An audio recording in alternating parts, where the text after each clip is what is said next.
Nandito ako ngayon sa ano, Dupinga River. Ayan. Dinadayo din dito guys, mga naliligo. Ano? Sarap maligo dito. Kaya lang ngayon ginagawa yung ano eh. Ayan o, gumagawa sila ng dam. Gagawa ng dam sa ano, taas. Doon o. Ayan, dam pala tong ginagawa na ito guys. Mga cottage yun. Malalim ang tubig ngayon, malakas. Araw-araw kasi umuulan dito sa Gabaldon, kaya ganyan yung tubig. Pero hindi naman gaano malakas, kayang-kaya lang naman. Masarap dito maligo pag yung tag-araw talaga, kasi yung tubig dito guys, nanggagaling talaga sa ilalim ng bundok. Ayan, ayan, nanggagaling siya sa ilalim ng bundok yung tubig. May mga bahayan dyan. Malapit lang dito to sa ano, sa Stone 8 Resort. Ginagawa ng dam.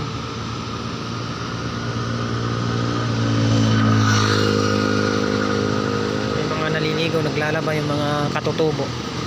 Diyan na rin nakatira yan, mga katutubo dyan. Yung mga bahay-bahay na yan, bahay ng katutubo yun.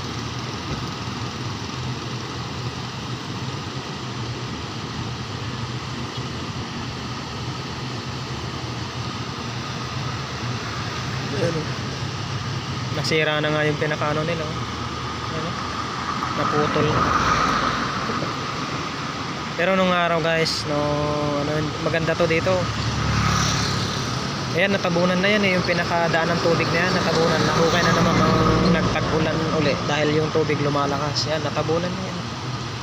Pero nahukay na naman, no? Natangay na naman ng ilog, ng tubig. May gumagawa nga dito guys, sa likod, sa baba. Bako, pinapalalim nila yung ano. May bako yan.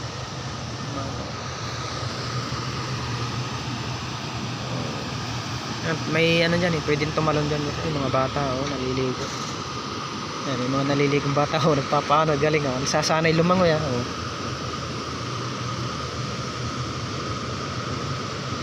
Mga katutubo yan guys, mga anak ng katutubo. Nakikita nyo ba yan guys, yung parang ano yan, bahay na yan o dyan tumatalon. Kaya lang dito guys, marami nang nadali dito, nangunguha kasi ng ano dito pagka yung talagang dagsaan ng tao. May mga namamatay din dito dyan, mga ilan nang nabalitahan kong totoo talaga, kasi minsan naliligo nga dito yung mga anak ko, binabawal ko. Totoo talaga may nangunguha dito. Yung sa may talon na yun, malalim kasi yun. Mga ilang beses ko na narinig na ganun. May kinuha na naman. Pag tagaraw kasi nagdadagsaan ng tao dito. Talagang dinadayo. May mga gumagawa. Minsan kasi dito itong dam kaya hindi mayari-yari. Napag-abutan ng tag-ulan. Kaya ngayon walang tao. Ito, pahinto-hinto yung trabaho. Ayan o. Pahinto-hinto guys yung trabaho. Walang gumagawa ngayon.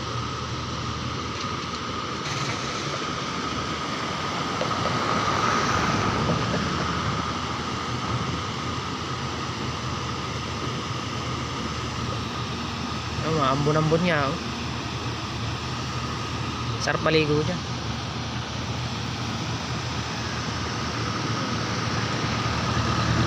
Dati nung may bagyo na pinakamalakas talaga yan, lahat natangay yan.